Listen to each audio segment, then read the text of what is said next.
Welcome to What's Happening to My Body. We are back with another episode. Now, over the past few episodes, we have unpacked so many different pieces of women's health from hormones, perimenopause to fatigue, craving, stress, load, and also your relationship with food. Yeah. And today, we want to bring it all together into something practical and realistic.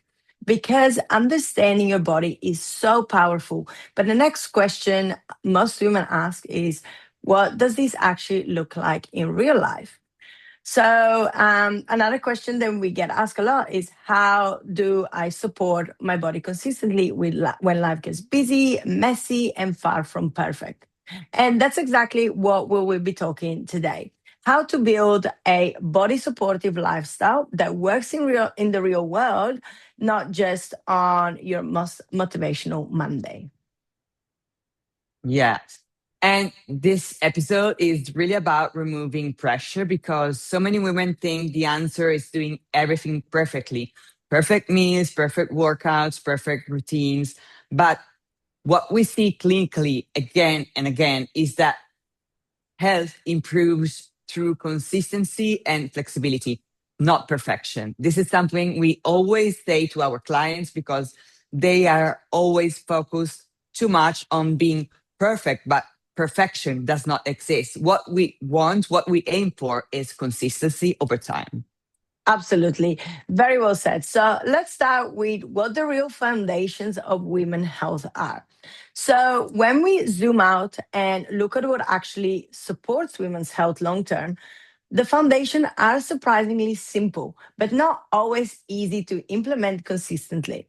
So at the core, we are looking at five key pillars: adequate balanced nutrition, sufficient and protected sleep. So, like really good wind down routines and, having a good REM as well as deep sleep, appropriate and supportive movement, not overdoing it, stress and nervous system regulation, as well as gentle gut support.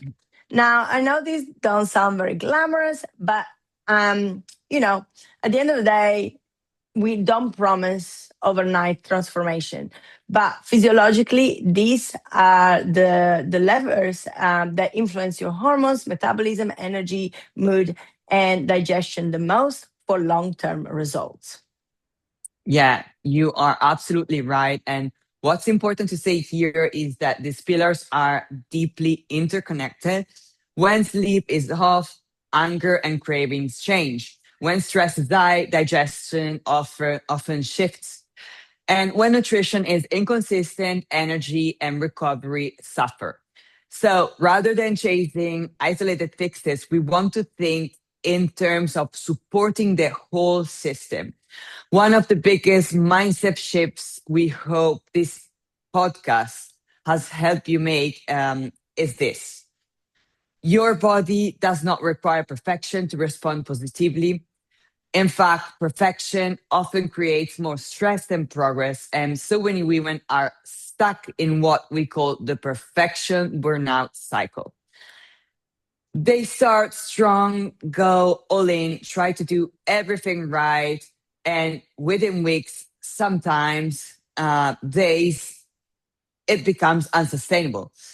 Then comes the guilt, the all or nothing thinking, and the feeling of being back at square one.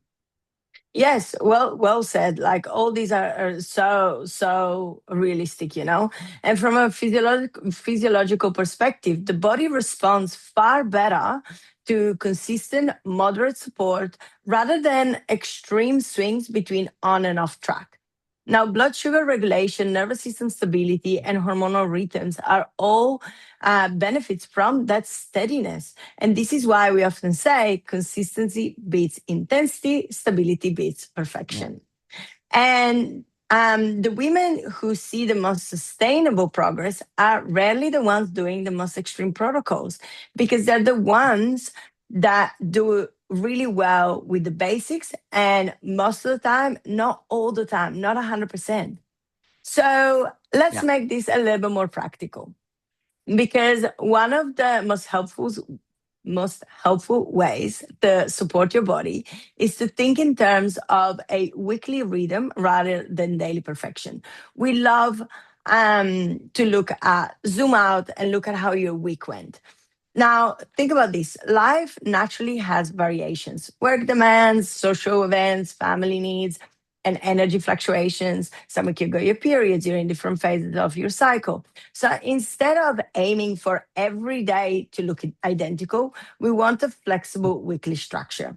A realistic body supportive week might include 3 to 4 strength training or resistance training Mhm. sessions, regular daily movement like walking, um, consistent meals across most days. Some days you might want to go out and have a meal with your friends, and that's absolutely fine.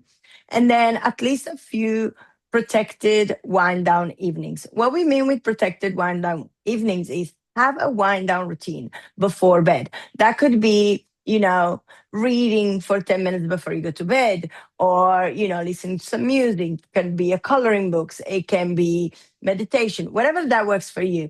But that we want you to make sure that that routine is consistent most days, because it's going to teach your body then that is sleep time. Even if you go to bed a little later, if you have that protected wind down evening routine, is going to really help your body learn the patterns of going to bed. And the last one is movement is important, but recovery, intentional recovery, it's also very, very important. And this creates enough consistency for the body to feel safe without requiring a rigid control. Yeah, and I want to emphasize something here. Your weekly rhythm should match your season of life. If you are in a high demand work period, postpartum, navigating perimenopause, caring for others, or moving through a stressful season, your rhythm will look different. And that's not failure, that's intelligent adaptation.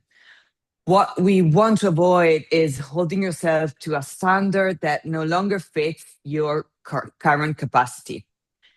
Yeah. And let's talk about small habits then, because this is where real change tends to stick.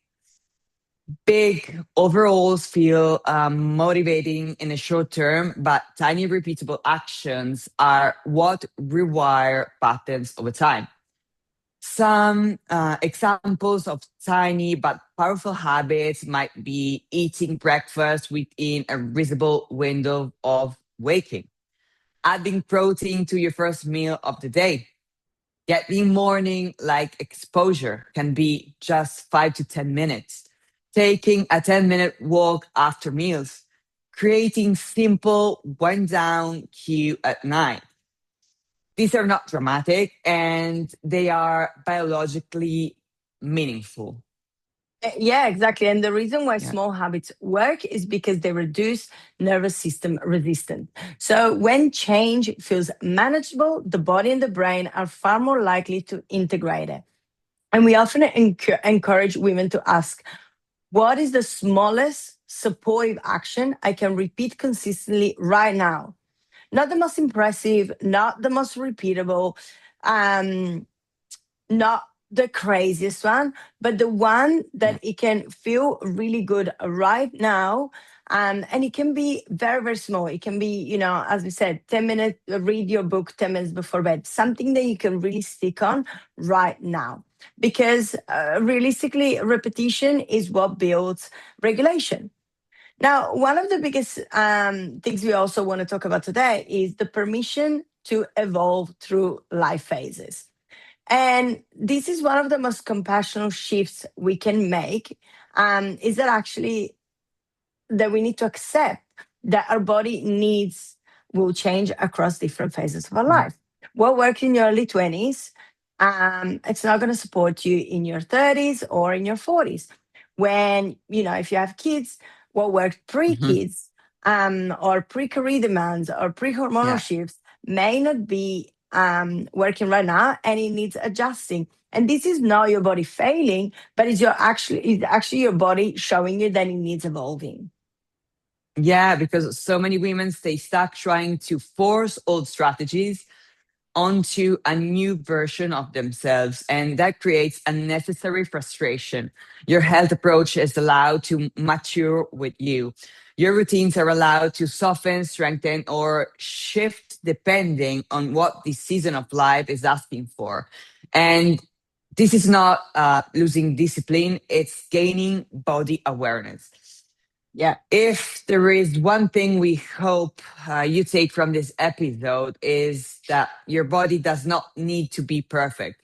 It needs to be consistent, curious, and compassionate. Yeah, and building a body supportive lifestyle is not about doing everything at once. It's about layering small supportive habits over time and allowing your approach to evolve as your life evolves. So make sure you, as always, if this episode has helped you feel more grounded, we love to hear from you. And obviously, we always ask that you share with someone who might need that reminder too. As always, please follow us on our social media, which is at NutriFit Project, or the podcast social media, which is at What's Happening to Your Body podcast. And also follow us on Spotify and YouTube. We hope to see you soon, and thank you for being here. See you next week. Bye.